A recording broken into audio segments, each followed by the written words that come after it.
Welcome to Amazing World Channel. Voters in Germany are expected to elect Chancellor Angela Merkel to a fourth term, but a new right-wing party may gain more influence. LULU GARCIANAVARRO, the host German voters cast their votes today on whether to give Chancellor Angela Merkel a mandate for a fourth term. She's already one of the longest-serving chancellors in Germany, but there's also a strong likelihood that a right-wing nationalist party will get a lot of votes. It would be the first such party to enter the German parliament since 1957. We go to NPR's Soraya Saade Nelson in Berlin for the latest. Good morning. Soraya Saade Nelson, by line. Good morning. GARCIANAVARRO. So the polls just closed. Are there any results yet? Nelson. Very preliminary results. GARCIANAVARRO. It's a hard word. Nelson, which are showing.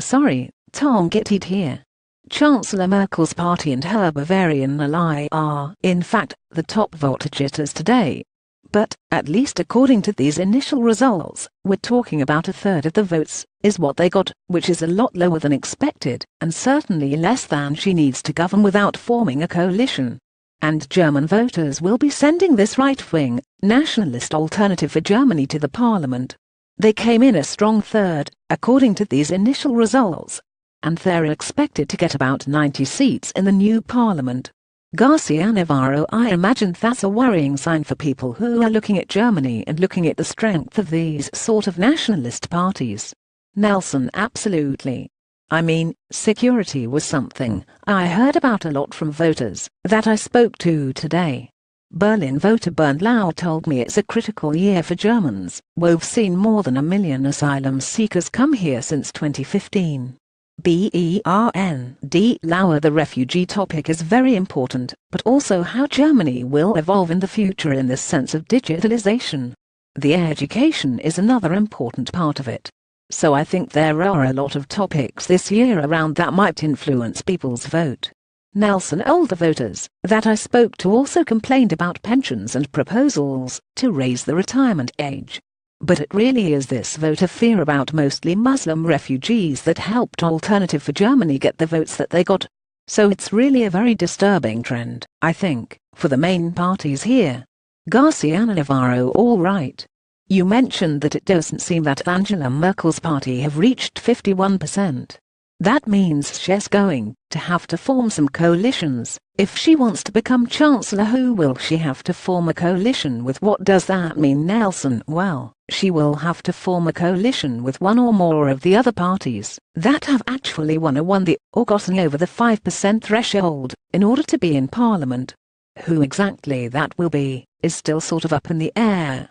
It's something that will be decided in the coming weeks, possibly even months, if the negotiations are tough ones. Politician. GARCIANAVARRO. Merkel is a conservative politician by German standards. So you know that if will she actually make a deal with these right-wing nationalists? Nelson. She says absolutely not. And that's the same reaction that other German political parties here have had. They reject the Alternative for Germany party over its attacks on Islam, its xenophobia and even anti-Semitism, like when one of its state leaders earlier this year called the Holocaust Memorial the Memorial of Shame. But that doesn't mean that this next government is going to be able to ignore the right-wing nationalists, especially if they have 90 voices in the parliament. The party has already siphoned off a lot of Merkel's party's more conservative supporters.